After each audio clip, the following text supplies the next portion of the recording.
Hello!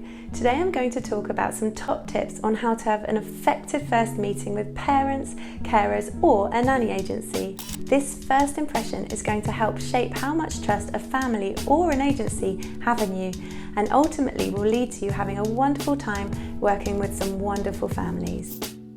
Tip number 1. Ensure you have all the correct details of when and where you are meeting. If you are meeting a new family through an agency, send them a message to confirm. Ensure you confirm the time and the place of your meeting. Find out a little bit about the children's interests at this point as well. Make it sound professional and enthusiastic. Tell the family you're excited to meet them all soon. Tip number 2 is your timing and arrival.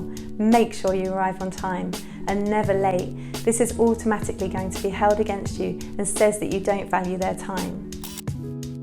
Tip number 3 is during the time you are talking with parents, it looks great to have something to give the children to play with.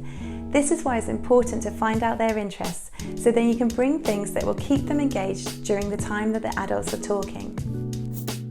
Tip number 4 is to make sure you have time to state your terms and conditions.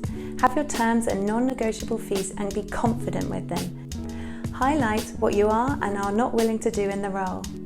During this time, make sure you also listen to all the family's requirements too, and help them and prompt them with some ideas if this is their first time having a nanny. Tip number 5 is having your paperwork in order. If you are working as a temp nanny, you very often have paperwork to complete. Try and get this done as quickly as possible so you can move on to focus on the children. If the interview is more formal and you have paperwork to show the family, have it organised and ready to go. This will help show you have the ability to be organised for them too. I hope these 5 top tips help you to make the best first impression possible and get you the job that you dream of.